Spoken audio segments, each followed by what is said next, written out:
자, 이제 금융론 복습을 금융론 복습 이후에 새로운 진도 좀 나가도록 하겠습니다. 금융론은 제가 이제 저당 상환 방법 위주로 말씀을 드렸어요. 그게 제일 중요하고요.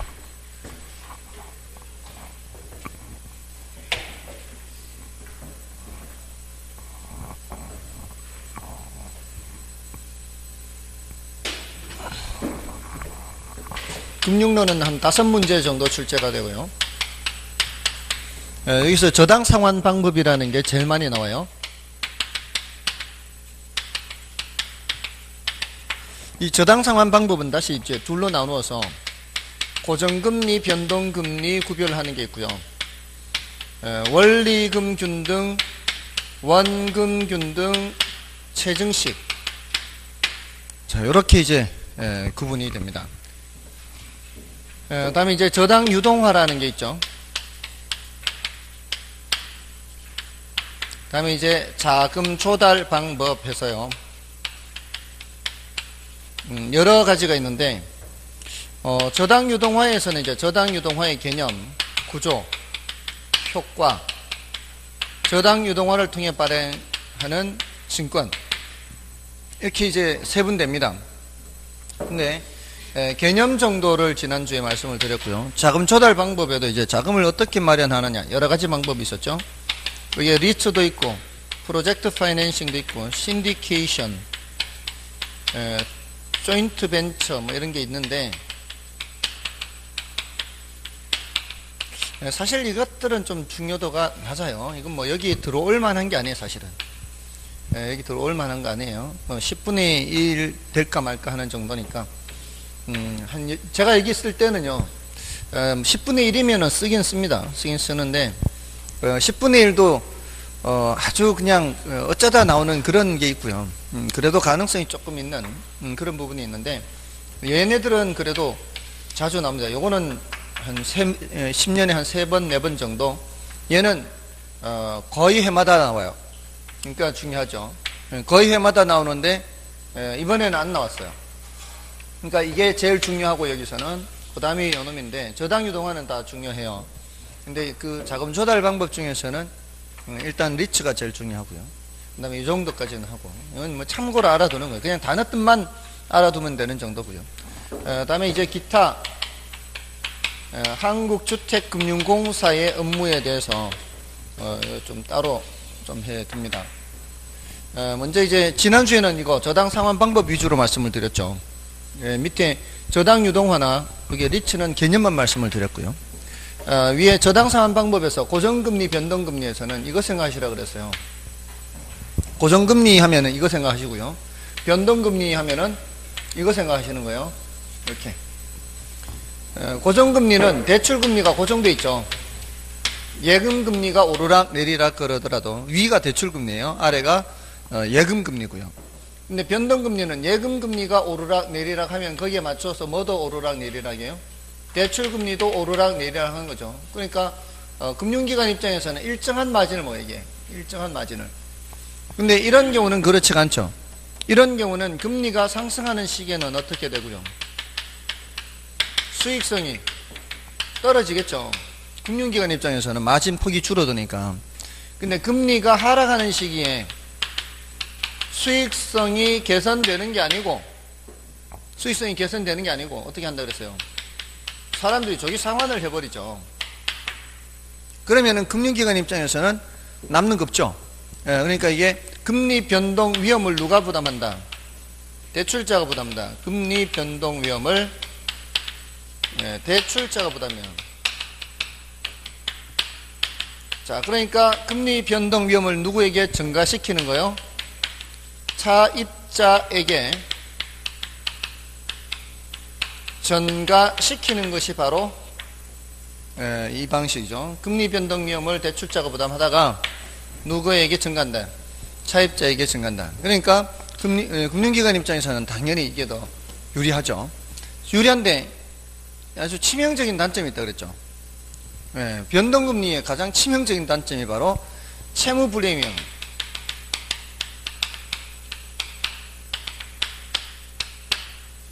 이 금리가 올라갈 때 이렇게 계속 올려버리면 차입자들이 버티다가 자빠져 버리는 거죠.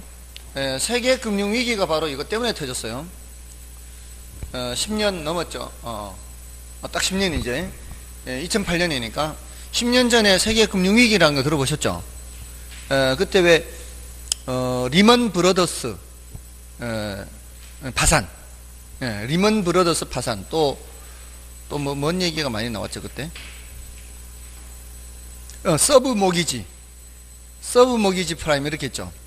서브 모기지 프라임 사태에 따른 리먼 브러더스 파산 이렇게 나오거든요. 보통 그 서브 프라임 모기지라는 게 뭔가 하면은 그 서브라는 단어 아시죠? 서브라는 단어가 SUB 서브라는 단어가 아래란 의미를 갖고 있죠. 아래. 서브웨이 하잖아요. 지하철 서브웨이. 그리고 잠수함을 서브머린이라고 그러죠. 서브머린. 아래.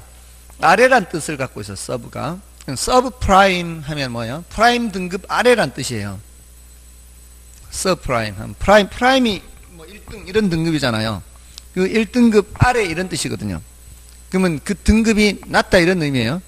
그러면 우리나라로 치면은 신용등급이 낮은 사람들. 신용등급이 낮은 사람들은 1금융권에서 대출 잘 못 받죠. 그럼 2금융권에서 대출 받으면은 금리가 높죠. 근데 그런 사람들이 대출을 받은 거예요. 그게 서브프라임 모기지요. 모기지가 저당 대출을 모기지라 그래요. 저당 대출. 그럼 서브프라임 모기지 하면은 그 사람들이 신용등급이 낮은 사람들이 저당 대출을 받았는데 금리가 올라가기 시작하니까 어떻게 해요? 대출금리도 올라가죠. 대출금리 올라가니까 이렇게 금리 올라가는 상황에서 누가 더 먼저 파산하게 됩니까? 등급이 낮은 사람들이 먼저 파산하게 되거든요. 그러면은 이 사람들이 담보로 제공하고 집을 샀던 그런 물건들이 이제 빚을 못 갚으니까 쏟아져 나오는 거죠. 그럼 어떻게? 폭락하는 거예요, 폭락. 폭락을 하면은 그거를 담보로 잡고 돈을 빌려줬던 금융기관들도 문제가 생기기 시작하는 거죠. 돈이 안 들어오니까. 그리고 그걸 처분해도 충분히 회수가 안 되니까. 그래서 연쇄적으로 문제가 생겼던 것이 바로 그 서브프라임 모기지 사태에 따른 리먼 브러더스 파산이에요. 그게 나중에 여기에서 더 공부할 거예요. 이게 바로 그와 관련되어 있어요. 저당 유동화가 리먼 브러더스 파산과 관련되어 있는 그런 주제입니다. 근데 우리가 일상생활에서는 잘 모르기 때문에 못 보기 때문에 저건 난이도가 높다 그랬죠. 위에 거는 그렇지 않은데. 자, 아무튼 이거 마무리 짓고요. 채무 불행 위험이 이제 높은 편이에요. 그리고 이 변동금리를 측정을 할 때는 기준금리에다가 뭐를 더하는 거예요? 가산금리를 더하죠. 이게 금융기관이 먹는 마진이에요. 이게 신용등급에 따라 다르죠. 신용등급이 높은 사람은 마진이 적고요. 낮은 사람은 높고요. 저 같은 사람은 높을 것 같아요? 낮을 것 같아요? 아니, 잠시 고민도 없이 바로 낮을 것 같아요. 이게 뭔 근거로 그렇게 말씀하시나요? 예? 무슨 근거로? 무슨 근거로? 이게 무슨 근거가 있는 건 아니고요. 강사들이 다 그래요. 강사들은 신용등급이 낮아요. 굉장히 열악한 처우를 받고 있어요. 굉장히 불쌍한 사람들이 강사예요. 왜냐하면은 이게 사업자 등록은 돼 있지 않은데 사업소득으로 취급이 돼요. 사업자 등록은 돼 있지 않지만 사업소득으로 취급이 돼서요. 세금 낼 거 다 내요. 저기 학원에서 페이 지급할 때 3.3% 다 떼거든요. 그럼 떼면은 이제 국세청에 다 이렇게 신고가 되죠.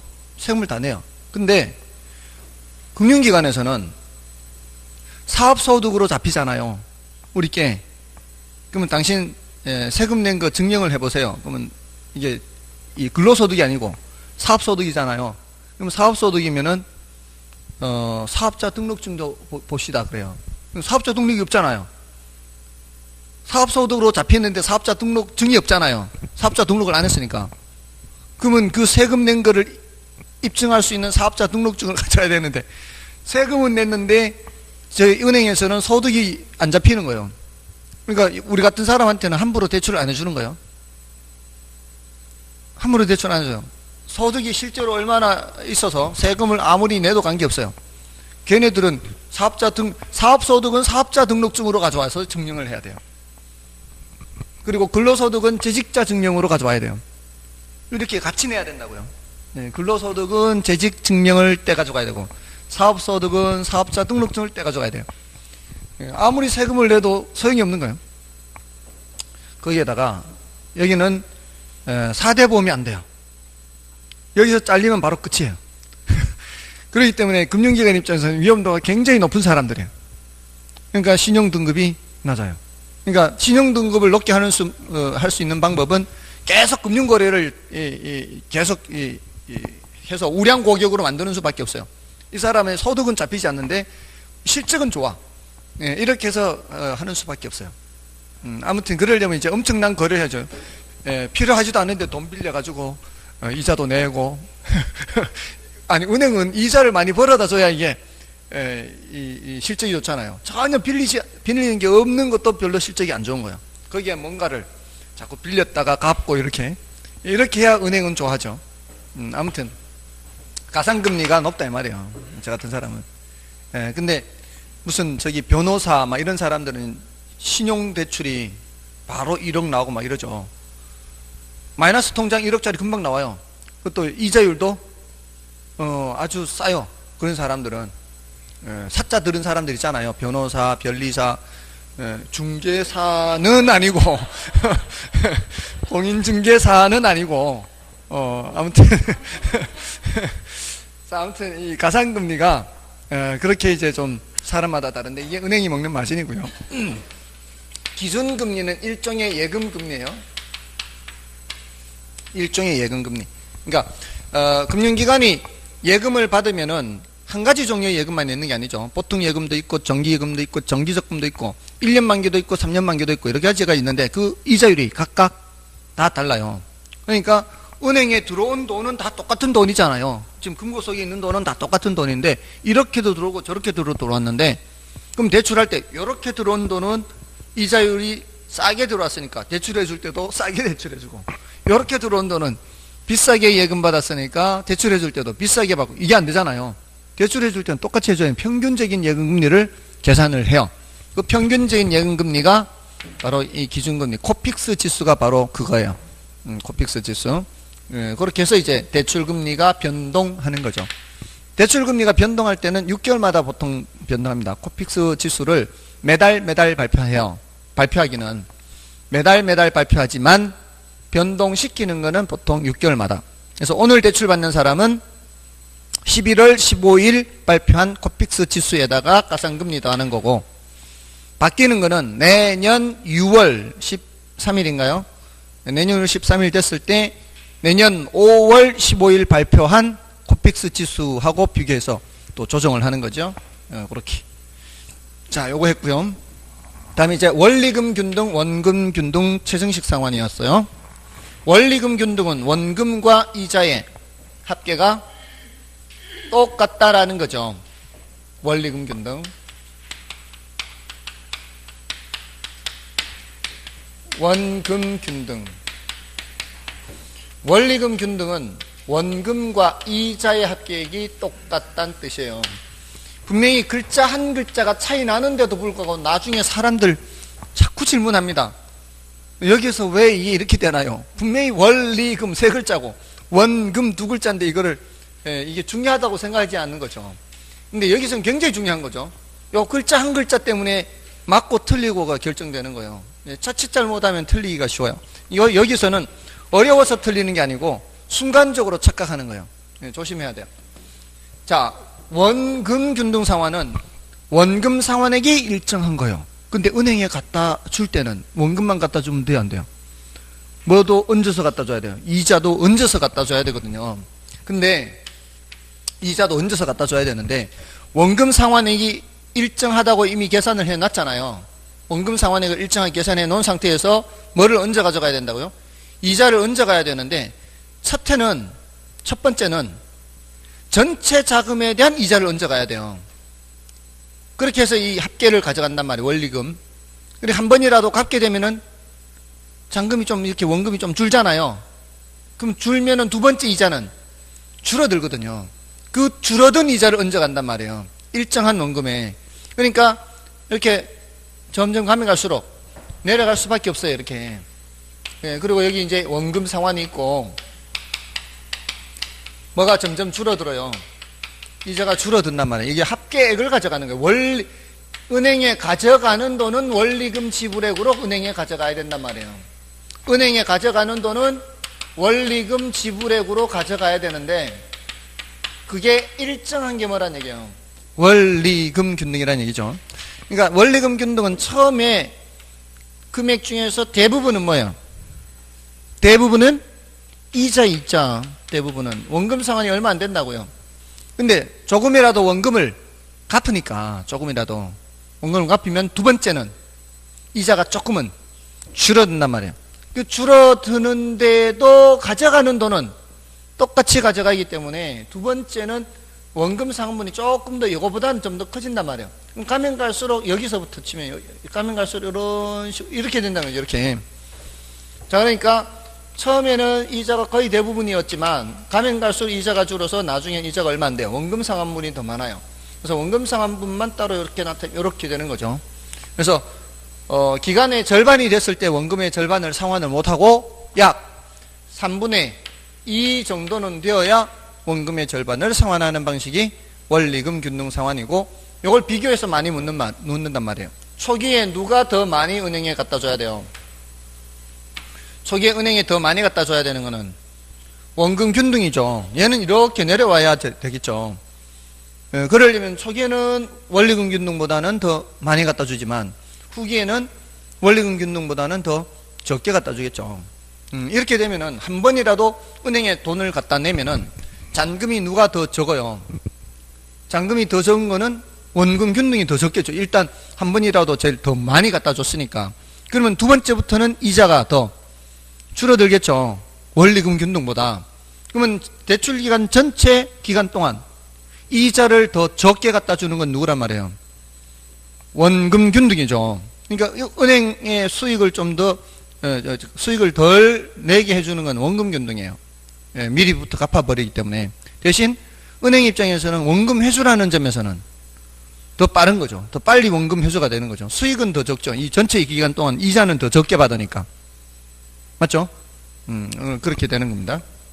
자, 요거 비교해서 많이 묻는다고요. 그래서 원리금 균등, 원금 균등, 여기는 이제 고정금리, 변동금리. 자, 이렇게 하고 다음에 요거 개념 말씀드렸죠. 저당 유동화의 개념, 리치 개념, 요 개념만 말씀드렸어요. 저당 유동화. 자, 이런 단어가 나오면은 낯선 단어지 않습니까? 여러분들이 처음 듣는 단어가 나오면은 이것을 여러분들이 알기 쉬운 다른 어떤 단어로 번역해서 생각하는 게 쉬워요. 아까도 승수하면은 투자분석 기법에서 승수하면은 몇 년 걸리느냐 이렇게 번역해서 생각하라고 했잖아요. 여기서도 유동화하면은 뭘로 번역해요? 뭘로 번역하느냐 하면은 현금화로 번역한단 말이에요. 현금화. 유동화는 현금화로 번역을 해서 생각하는 거예요. 왜냐하면 보세요. 우리가 유동성이 높다 낮다 이런 말 쓰지 않습니까? 유동성이 높은 거는 뭐 하기가 쉬운 거를 말하는 거예요. 현금화 하기가 쉬운 걸 말하는 거죠. 그죠? 그럼 유동화 하면은 뭘 생각하라고요? 현금화 이렇게 생각하시라고. 번역해서 생각하시라고요. 그게 이해를 하는 그 요령이에요, 요령. 아시겠습니까? 근데 뭐를 현금화해요? 뭐를 현금화해? 이거를 현금화해, 이거. 그럼 이게 뭔데요? 이것도 저당 하면은 막연하죠. 이게 저당 채권이 저당 채권. 자, 여러분들이 저당이라는 단어가 굉장히 좀 낯설 수 있어요, 아직은. 자, 보세요. 여러분들 이제 민법 배우시잖아요. 민법에 혹시 피담보채권 이런 말 들어보셨어요? 아, 들어보셨어요? 피담보채권. 그게 뭔 말이에요? 채권은 채권인데 혼자 들어보신 것 같아요. 아, 지난주에 처음 했어요? 피담보채권 안 들어본 것 같아요. 표정이 도대체 저 사람이 뭔 소리 하는가? 안 들어봤는 것 같아요. 예? 물건 다음에 채권 하나요? 채권 했구만.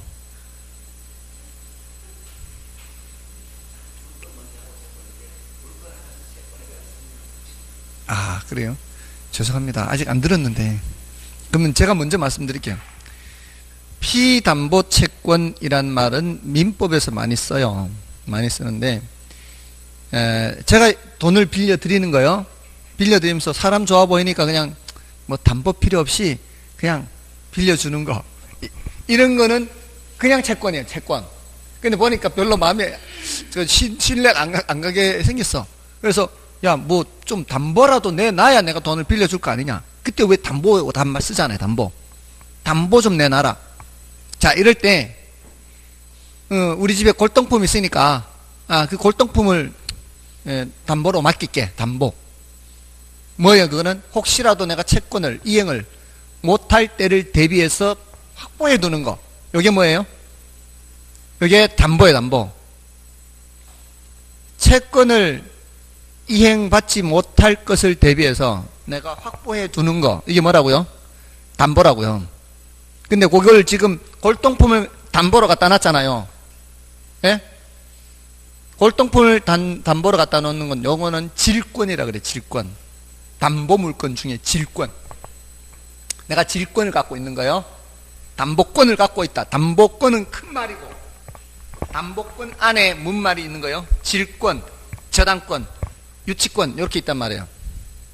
내가 질권을 갖고 있는 거예요. 골동품을 갖다 놨으면. 혹시라도 이 사람이 채권을 이행을 못하면 요거를 처분해서 채권을 확보하는 거죠.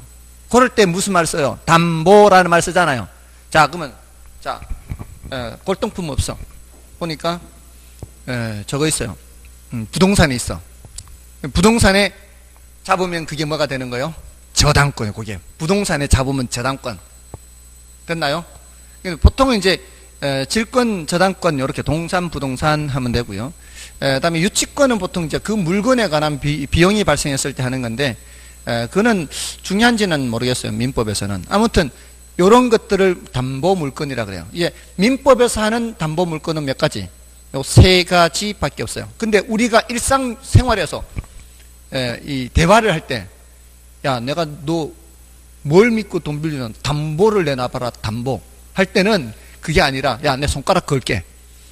손가락이 담보가 되는 걸 수도 있고요. 이럴 때 총칭해서 그냥 담보란 말 쓰는데, 민법에서는 담보하면은 몇 가지? 세 가지. 질권, 저당권, 유치권. 유치권, 질권, 저당, 요 세 가지. 근데 대부분은, 우린 동사는 안 다룰 거 아니에요. 동사는 안 다루니까 대부분은 저당권을 다룬단 말이에요. 근데 민법에서는 다 담보잖아요. 질권도 담보권이고, 저당권도 담보권이고, 유치권도 담보권이고, 이러한 담보가 설정되어 있는 채권을 피담보 채권이라 그래요. 그냥 빌려주면은 그냥 채권이고, 그냥 빌려줬어요. 그럼 제가 그냥 채권을 갖고 있는 거예요. 근데 뭐를 갖고 있어요? 골동품 갖고 있죠. 또는 부동산을 저당 잡아놨죠. 그럼 무슨 채권? 피담보 채권 이렇게 된다고요.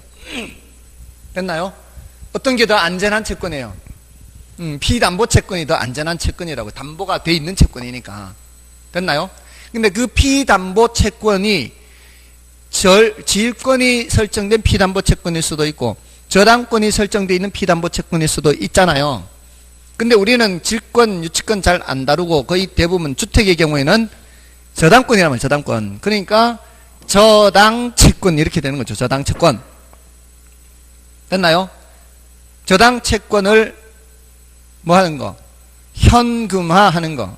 그럼 저당채권은 누가 갖고 있어요, 원래? 채권자가 갖고 있겠죠. 그 채권자가 우리 주택을 담보로 대출을 해주는 사람과 대출을 받는 사람을 따져봤을 때는 그 채권자는 대부분은 금융기관이 되겠죠. 맞나요? 저당 채권을 갖고 있는 쪽은 누구예요? 금융기관이고, 채무자는 집주인이 채무자 이렇게 되겠죠. 그럼 그 저당 채권을 현금화 시킨다. 누가 현금화 시킨다는 얘기야? 은행이 갖고 있는 저당 채권을 뭐 한다? 현금화 시킨다. 왜 현금화 시킬까요, 은행이? 돈이 없으니까 현금화 시키는 거예요. 은행이 이 저당 채권을 현금화 시키는 거는 IMF 때 은행들이 많이 쓰러졌다 그랬죠. 그 은행들이 돈이 없어서 쓰러진 거예요. 근데 은행들이 돈이 없는 이유 중에 자, 보세요. 구조적으로 보세요. 예금주들이 예금할 때는 만기가 길어요, 짧아요? 짧은 편이에요. 1년, 길어야 3년, 뭐 이런 식이에요. 근데 대출을 해줄 때는 10년, 15년, 20년 길단 말이에요. 그러면은 예금주들이 예금 찾으러 갔을 때는 그거 다 대출해주고 조금씩 회수가 되니까 장기간에 걸쳐서 그러면 현금이 부족할 수밖에 없죠. 예? 맞아, 안 해요? 요거를 표현하는 어려운 표현이 또 있단 말이에요. 단기 조달, 장기 운용에 따른 유동성 문제라 그래요. 표현이 어렵죠. 근데 이걸 그 구조를 이해를 하면은 충분히 납득이 간단 말이에요. 단기로 조달해서 이 말이에요. 예금주로부터 단기로 받아서 단기 조달, 운용은 장기로 운용해요. 그러면은 현금이 부족할 수밖에 없죠. 그걸 뭐라고 한다고요? 유동성 부족이라 그런다고요. 현금화, 유동성, 유동. 됐나요? 그런 유동성 부족 문제가 나타났을 때 보통의 경우는 현금을 마련할 방법들이 많아요. 금융기관도 어디 가서 그냥 어디 다 돈을 빌려올 수 있어요. 돈을 빌려오거나 하면 현금 마련할 수가 있어요. 근데 위기 상황에서는, IMF 같은 위기 상황에서는 금융기관이 어디 가서 돈 구해올 데가 없는 거예요. 그렇지만 뭐는 갖고 있어요? 채권은 갖고 있잖아요. 근데 문제는 채권은 갖고 있는데 이 채무자들한테 돈 빨리 갚아라 할 수가 없어요. 기한이 안 됐는데 갚아라 할 수 없다고요. 그것도 민법에서 배웠을 거예요. 기한의 이익은 누구한테 있어요? 기한의 이익은 채권자에게 있어요. 채권자에게. 채무자에게 있어요. 채무자에게. 채무자가 그 기한 내에는 안 갚아도 된다 이 말이죠. 채무자에게 있으니까. 그러니까 채권자가 그걸 갚아라 마라 이렇게 하기가 못하는 거죠. 그렇지만 이 채권은 갖고 있는데 이 채권을 누군가에게 팔면 뭘 마련할 수 있어요? 현금 마련할 수 있죠. 그러면은 위기 상황을 벗어날 수 있단 말이에요. 근데 IMF 당시에는 이 채권을 사줄 누군가가 없는 거예요. 이 저당 채권을 사줄 누군가가 없는 거예요. 그러니까 속수무책으로 은행 쓰러지는 거죠. 만약에 이걸 채권을, 은행이 갖고 있는 채권을 누군가가 사줬다면 그러면 그 현금으로 예금주들한테 예금 돌려주고 이렇게 살아남을 수 있잖아요. 자본주의 사회에서 금융기관 하나가 쓰러지면 파급 효과가 너무 커요. 일반 예금주들은 물론이고요. 그 은행하고 거래하던 기업들 보세요. 기업들 다 줄도산이에요. 기업 하나 쓰러지면 그 딸린 식구들도 있잖아요. 그 고용돼 있는 고용자 수가 100명이면 그 딸린 식구들 따지면 몇백 명이 되겠죠. 그 기업하고 거래하던 또 다른 기업도 있을 거 아니에요. 그럼 줄도산이에요. 연쇄적으로. 그럼 시장에 미치는 영향이 너무 커요. 그러니까 은행은 쓰러지지 않도록 관리를 해야 된단 말이에요. 근데 그 당시에는 뭐 속수무책이에요. 속수가 뭔 뜻인지 아십니까?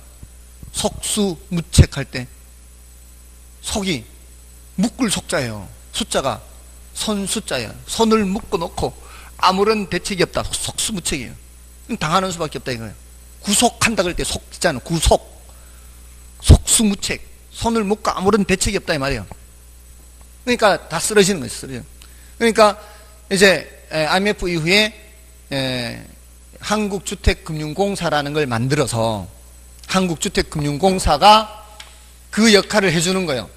옛날에는 여기 1차 금융기관 은행이 대출을 해주면 채권이 여기서 생긴단 말이에요. 이게 뭘 저당 잡은 채권, 주택을 저당 잡은 채권, 저당채권, 민법에서는 피담보채권 하는 거예요. 그럼 이게 대출을 해주면 돈이 이쪽으로 넘어가면은 금융기관이 점점 자금이 고갈될 거 아니에요. 자금이 고갈됐을 때 급하게 자금 마련하고 하자 할 때 얘네들이 갖고 있는 채권을 누군가가 사주면 이 말이야. 그러면 여기 뭐가 넘어가는 거예요? 현금이 넘어가죠. 채권은 양도되면서 현금은 넘어가는 거죠. 됐나요? 이러면 계속 뭐를 마련할 수가 있어요? 현금을 마련할 수가 있죠. 그럼 또 대출해주고 또 대출해주고 또는 예금주들한테 예금 상환할 수가 있고요. 됐나요? 이 역할을 하는 게 없었다고. 옛날에는. IMF 이후에 정부가 만든 거예요. 됐죠? 자, 이게 채권이 양도된다 이런 말 들어보셨죠? 채권이 양도된다. 여기가 채권자가 된다 이 말이에요. 그러면 여기는 빠지는 거예요. 채무자가 누가 채무자가 되고요. 이게 차입자, 주택을 저당받 잡히고 돈 빌린 차입자가 채무자, 채권자 이렇게 되는 거죠. 채권이 양도되면은. 됐나요? 채권자가 이해가 되는 거예요. 자, 요런 구조, 여기 이제 구조예요, 구조. 저당 유동화 구조인데, 일단 지금은, 저것만 말씀드린 거잖아요. 개념만 말씀드린 거예요. 저당 유동화의 개념. 그 다음에 저당, 자금 조달 방법의 리츠도 개념만 말씀을, 드렸어요. 그 개념을 다시 한번 말씀드리면, 자, 이것도 이제 IMF라 그랬어요. IMF 때, 은행 때문에 도입된 게 뭐고요? 방금 저당 유동화요. 은행 때문에 도입된 게 저당 유동화예요. 저당 채권을 현금화 시킬 수 있게 쉽게 해서 은행들이 잘 쓰러지지 않게 하는 거. 이게 저당 채권 유동화예요. 됐나요? 그 저당 유동화를 저당 채권 현금화 뭐 이런 식으로 해서 누가 현금화? 은행이 현금화한다. 은행이 2차 금융기관 팔아서 그래서 현금을 쉽게 마련해서 쓰러지지 않게 한다. 듣고 있죠? 자, 근데 리츠는 구조 조정하는 회사들을 지원하기 위해서 만들어진 거예요. IMF 때. 구조 조정할 때도 뭐가 필요하다 그랬어요? 돈이 필요하다 그랬죠? 구조 조정할 때도 돈이 필요한데 그 돈을 마련할 방법이 별로 없다는 거죠. 은행에서 빌리거나 또는 증권시장에서 주식이나 채권 발행해서 돈을 마련해야 되는데 그 당시에 구조 조정하는 회사가 증권 발행한다 그러면은 사줄 사람이 별로 없단 말이에요. 그러니까 할 수 있는 방법은 갖고 있는 부동산을 파는 방법이에요. 갖고 있는 부동산이라는 게 덩치가 커요, 기업들은. 그러니까 그런 덩치 큰 부동산을 사줄 만한 큰 손들이 별로 없는 거예요. 그래서 적은 돈을 갖고 있는 사람들이 돈을 모아서 회사를 차리는 거죠. 예를 들어서 오늘 점심 드시고 수업 마치고 이제 점심 때 좀 모여 보세요. 점심 드시고 우리 회사 하나 좀 차립시다. 그래서 많은 사람들이 돈을 모으는 거죠. 그래서 그 돈으로 뭐를 사 주는 거예요? 구조 조정하는 회사의 부동산을 사 주는 겁니다. 예를 들어 지금 이 건물 보세요. 여기 학원이 잘 돼서 돈을 많이 벌어요. 지금 실제로 많이들 그렇게 해요. 돈을 벌면은 이 건물을 아예 사는 거예요. 새로 들어있던 건물을 아예 산다고요. 돈을 많이 벌면. 다들 그러지 않나요? 회사가 크다 보면은 처음에는 새 들어 살다가 돈을 더 벌고 하다 보면 무슨 빌딩 해서 아예 그 회사가 쓰는 건물을 통째로 사거나 짓거나 하잖아요. 그러면서 자기네도 쓰고 새도 놓고 막 이렇게 해서 다른 수입도 생기잖아요. 그러면서 어떤 생각들을 하는가 하면은 야, 우리 다른 사업도 해볼까? 이런 식이죠. 야, 우리 음식점도 해보자. 고급 음식점도 한번 차려보자. 남는 돈으로. 지금 많이들 그래요. 공무원 시험 하는 회사에서 공무원 시험 잘 되니까 공무원 시험 저것만 하는 게 아니라 공인중개사 시험 적어도 강의도 하고 뭐 그런다고요. 또 뭐 영어 해커스인가 뭐 이런 데 있잖아요. 영어만 하다가 이제 영어만 하는 게 아니고 영어의 해커스 있잖아요. 그것만 하는 게 아니고 또 뭐 공무원도 손대고 뭐 이런 식으로. 자, 근데 하다 보면은 장사가 잘 안 되는 수도 있잖아요. 새로 뭔가를 오픈을 했는데 장사가 잘 안 돼요. 그러면은 거기는 계속 적자일 거 아니에요. 계속 적자면서 직원들 월급은 줘야 되고, 그럼 여기서 벌어서 저기에 자꾸 메꿔 나가야 돼요. 자, 이거 계속 이러다 보면은 이게 여기도 타격을 받을 수 있죠. 장사 잘 되는데도 타격을 받는단 말이에요. 그럼 저쪽을 접어야죠. 접으려면은 직원들을 해고를 해야 될 거 아니에요. 뭐가 필요해요? 돈이 필요한 돈이. 근데 그 돈이 이게 부실이 크면은 그냥 한두 푼으로는 되지 않는단 말이에요. 그러니까 어떻게 해요? 회사가 쓰던 건물을 파는 거죠. 팔아서 다시 새 들어 사는 거예요. 옛날처럼. 거기 자기 건물이었는데 이제 그 건물을 팔고 새 들어 살면서 일단 마련된 돈으로 구조조정하고, 세 내는 거는 뭐 해서 내면 돼요? 그 달 벌어서 벌어서 세내면 되죠. 옛날처럼. 뭔 뜻인지 아시겠어요?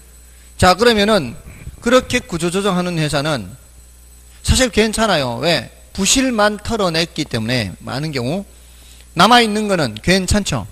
그러면 수익을 낼 수가 있어요. 그러니까 그런 회사의 부동산을 산다면 싸게 살 수가 있고요. 구조조정하는 회사의 부동산을 사고 난 후에 바로 그 회사가 지금 계속 세내서 쓸 거 아니에요. 그러면 뭐도 발생해요? 임대료 수입도 발생하죠. 그러니까 계약서 달랑 2장 쓴단 말이에요. 하나는 매매계약서, 하나는 임대차 계약서. 그럼 그 회사는 집게 하나 옮기지 않고 계속 거기를 사용하면서 구조조정하면서 다시 회생할 수 있단 말이에요. 근데 그 부동산을 사줄 누군가가 부족하니까, 없으니까 어떻게 해요? 개미들이 돈을 모아서 적은 돈을 갖고 있는 사람들이 돈을 모아서 뭐를 차린다? 부동산 투자 회사를 차린다고요. 그 부동산 투자 회사가 뭐라고요? 리츠. 그래서 그 부동산 투자 회사 이름으로 사는 거예요. 그러면 거기에 참여한 주주들은 부동산에 직접 투자하는 게 아니라 부동산에 간접 투자하는 구조가 된다 이 말이에요. 주주로 참여하는 거니까. 맞나요? 됐습니까? 그 부동산, 구조조정하는 회사의 부동산은 누구 이름으로 사는 거예요? 부동산 투자 회사 이름으로 사는 거고, 개미들은 그 부동산 투자 회사에 뭐로 참여하는 거예요? 주주로 참여하는 거예요. 주식 사는 거예요. 주식 사면 주주로 참여하는 거예요. 그래서 만들어진 것이 리츠라고요. 그러니까 이런 내용들이 나왔을 때 리츠라는 단어, 뭐 저당 유동화라는 단어, 이런 단어들이 나왔을 때 아, 이게 어떤 거구나 개념만 익혀도 접근하기가 훨씬 쉬워요. 제가 이거 몇 년 전에 벌써 2003년 이게 이론적으로 나온 게 2001년, 2년 막 이때요. 1999년, 2000, 2001년 이때요. 그러니까 IMF가 1997년도 말에 터졌으니까 지금으로부터 딱 20년 전이에요. 20년 전 12월 달에요. 그러니까 1998, 99 이때 이런 얘기가 나왔단 말이에요. 근데 저도 도대체 저게 뭔 소리인지 몰랐어요, 솔직히. 저당 유동화가 뭔지, 리츠가 뭔지. 책 보면 저 부분만 나오면 패스예요, 패스. 뭔 소리인지 전혀 모르고 설명해주는 사람이 없으니까 그냥 책만 보고 공부해야 되니까. 근데 지금 여러분들은 지금 설명을 듣고 있잖아요, 지금. 이해가 좀 되셨나요? 이렇게 이해되셨다면 정말 여러분들은 저의 그 정말 이 피나는 정말 힘들었습니다. 저거 공부하느라고. 뭔 소리인지 몰랐으니까. 그죠? 더군다나 저거 번역해온 그 교수들이요. 우리나라 민법을 또 공부를 안 한 사람들이요. 우리나라 민법을 공부를 안 하다 보니까 이거를 친절하게 저당 채권이라고 안 해요. 저당 유동화예요, 저당 무조건. 근데 우리나라는 저당 유동화가 안 돼요, 사실은. 우리나라는 반드시 저당 채권 유동화예요. 근데 외국에서는 저당권만 유동화 시킬 수도 있어요. 우리나라는 예를 들어서 제가 이렇게 돈 아까 빌려줬잖아요. 빌려주면서 담보로 잡아놨잖아요, 집을 담보로 잡았는데 제가 지금 돈이 없잖아. 돈 빌려줘놨으니까 돈은 없고 내가 돈을 마련하기 위해서는 이 채권을 누군가에게 팔아야 된단 말이에요. 근데 그 사정을 아는 친구한테 야, 네가 요 좀 채권 좀 사라. 대신 이자는 네가 받고 내가 지금 돈이 급하니까 내 돈 받아주는 건 내가 해줄 테니까 좀 사줘라. 내가 돈 좀 필요하다. 자, 그래서 팔아요. 근데 채권을 팔면 지금 저당권자가 누구로 돼 있어요? 저당권자는 채권자가 저당권자예요. 우리나라는 반드시. 저당권자는 채권자입니다. 저당권을 설정해 준 사람은 채무자가 설정해 준 거예요. 그래야 저당권을 설정하죠. 저당권을 설정해 준 사람은 채무자고 저는 뭐라고요? 채권자이면서 저당권자란 말이에요. 저당권을 갖고 있다. 됐나요? 그런데 채권이 넘어가면서 저당권은 그대로 두면 안 된다고요. 채권이 넘어가면서 저당권자도 누구 이름으로 바뀌어야 되는 거예요? 저 친구 이름으로 저당권자도 바뀌어야 돼요. 우리나라는 반드시. 또 채권은 그대로 두고 저당권만 넘어가면 안 돼요. 함께 넘어가야 돼요. 우리나라는 반드시. 근데 외국에서는 저당권만 넘어가는 나라도 있어요. 그게 가능한 나라도 있어요. 그러니까 그거를 번역을 할 때 우리나라의 실정에 맞게 번역을 해야 되는데 그냥 그 원서를 그냥 그대로 그냥 이렇게 베끼듯이 번역만 했으니까 이해가 안 되는 거죠. 아니 이게 어떻게 저당권이 넘어가죠? 저는 설마 이 교수가 그거를 모를 거라고 생각 안 한 거죠. 나중에 보니까 교수가 모른 거예요. 우리나라 민법을 모른 거예요. 그러니까 이게 이해가 안 되는 거죠. 그래서 저는 설명드릴 때마다 이거를 항상 저당 채권 유동화라고 얘기합니다. 이론적으로는 외국에서는 저당권만 유통시키는 경우도 있지만 우리나라에서는 반드시 뭐가 유동화되는 거예요? 저당 채권이 유동화되는 거예요. 그러면서 담보 물권도 저당권도 함께 넘어간다 이 말이에요. 됐죠? 자, 이게 지난주에 했던 금융론 내용이고요. 나머지는 이제 나중에 보시면 되고. 자, 이제 그 잡다한 내용들이 좀 있어요. 그 잡다한 내용들이라는 게 370, 360 5쪽이죠. 365쪽 이제 부동산 개발 및 관리론 등 제 6장의 내용입니다. 자, 이제 오늘 남은 시간 동안 이제 6장의 내용들을 좀 소개를 해 드릴 건데요.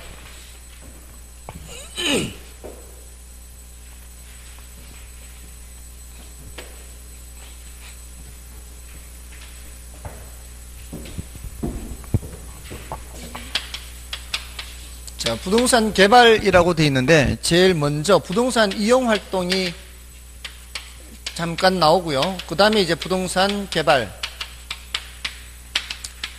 부동산 관리, 마지막에 부동산 마케팅, 요 4개 주제입니다.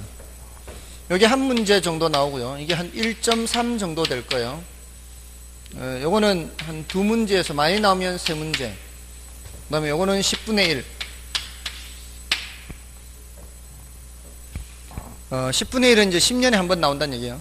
그러니까 뭐 그렇게 중요도가 높지는 않죠. 여기서는 이제 용어 정리만 한다 생각하시면 돼요. 용어 정리. 단어 뜻만 알면 되고요. 여기서 이제 많이 설명드리진 않고요. 대략적인 것만 좀 설명드릴 거예요, 오늘은. 자, 일단 그 부동산 이용 활동에서는 365쪽에 이용 활동의 집약도라는 단어가 있죠. 그러면서 집약적 이용, 조방적 이용 이런 말이 나올 거예요. 자, 그런 단어 뜻을 좀 알아두시면 되겠습니다. 일단 집약도 공식은 좀 기억을 해 두시고요. 집약도가 뭐라고 되어 있어요? 노동량 더하기 자본량 나누기 토지 단위 면적 이렇게 되어 있죠. 자, 그거는 그 노자토 이렇게 앞글자 따서 그렇게 기억해도 별 문제가 없겠죠. 제가 수업 시간에 노자토 많이 얘기했죠. 노동, 자본, 토지, 생산 요소에서 그렇게 많이 나왔죠.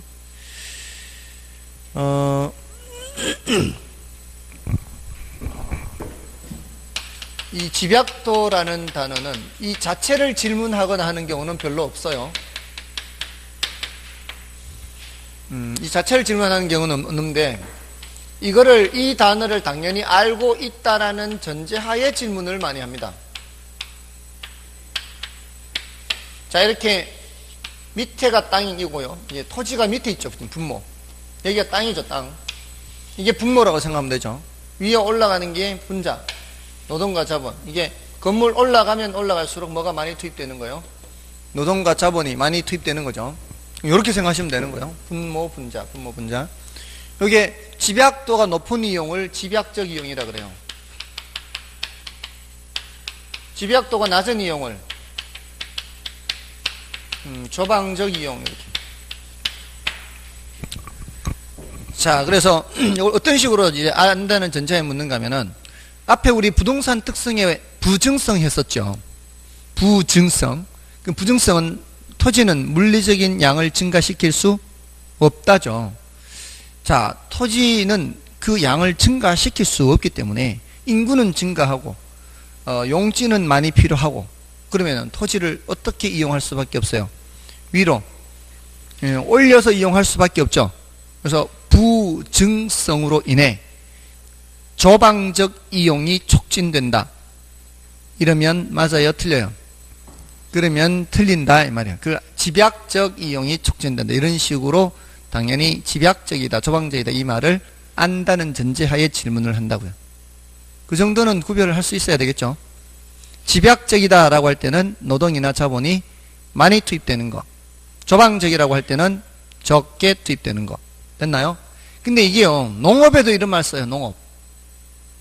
도시 토지 이용에만 쓰는 게 아니고요. 농업에도 집약적 농업, 조방적 농업 이런 말을 써요.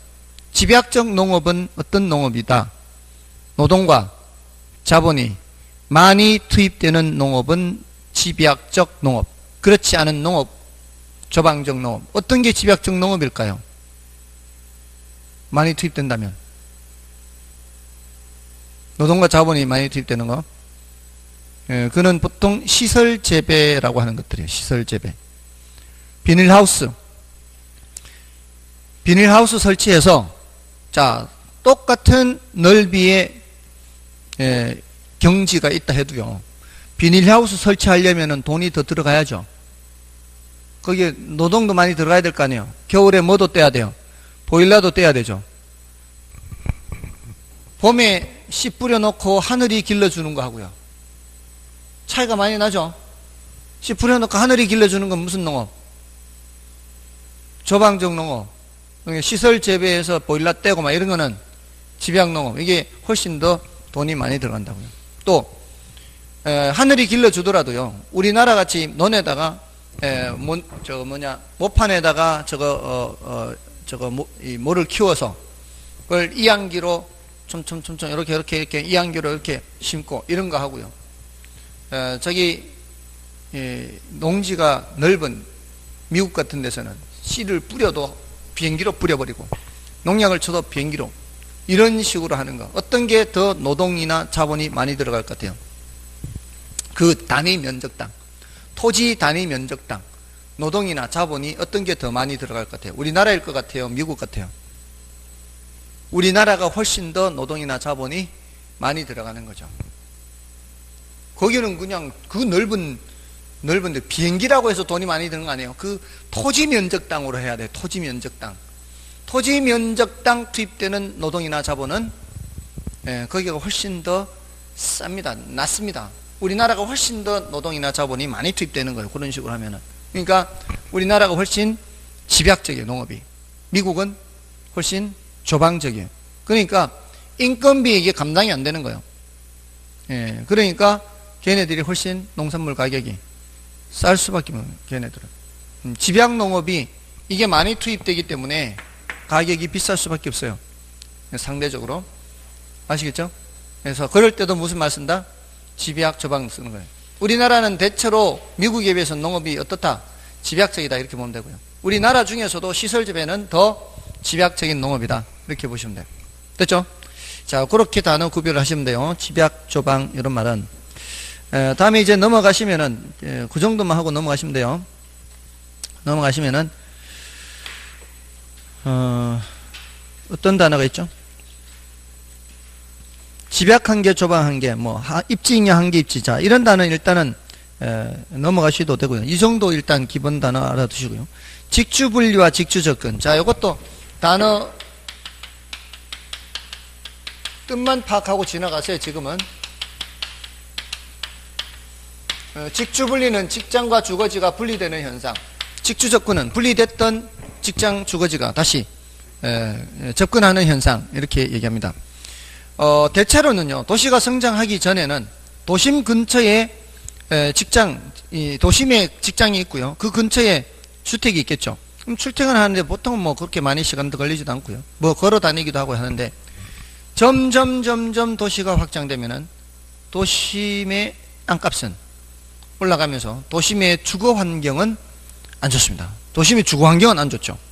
밤이 됐을 때 술집 같은 데서 소음이 많이 발생한다거나 쾌적하지 않거나 땅값 비싸고 이러면은 사람들이 바깥으로 나갈 생각하게 되죠.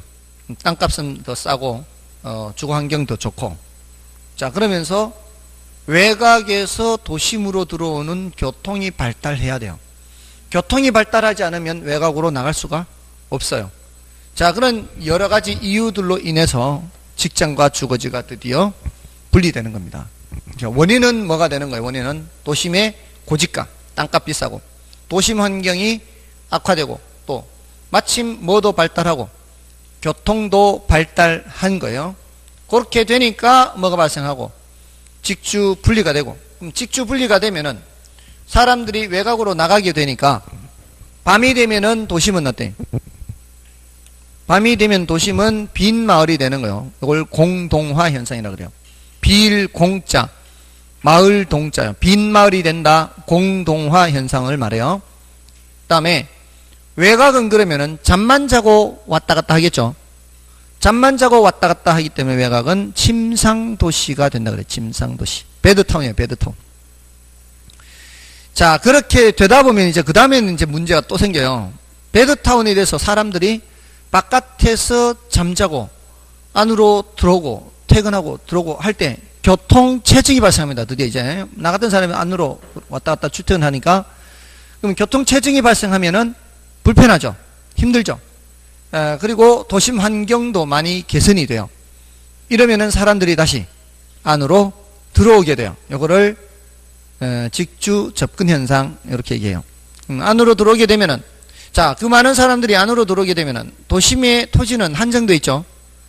그러면 어떻게 이용하는 수밖에 없어요? 위로 올려서 이용하는 수밖에 없죠. 이제 고층화 현상이 나타난다. 뭐 이런 정도만 일단 기억하시고요. 그 다음에 도시 스프롤 현상 나오고 있죠. 스프롤이라는 단어는 영어 단어 그 뜻 자체가 도시가 무질서하게 외곽으로 확산되는 현상을 스프롤 그래요. 스프롤. 슬금슬금 기어 나가면서 무질서하게 확산되는 것을 스프롤이라고 그래요. 도시가 무질서하게 확산되는 것은 원인이 바로 계획이 부족하기 때문에, 계획 부족. 자, 그렇게 해서 스프롤이 되면은, 도시가 무질서하게 확산되면은 여러 가지 문제가 생기기 때문에 거기에 대한 대책으로 개발 제한 구역을 지정하게 되는 거죠. 나중에 이제 공법에서 배우실 거예요. 개발 제한 구역을 지정하는 거. 자, 그렇게 보시고요. 그게 스프롤 현상과 관련된 내용이고, 다음에 이제 침입과 계승하는 게 있죠.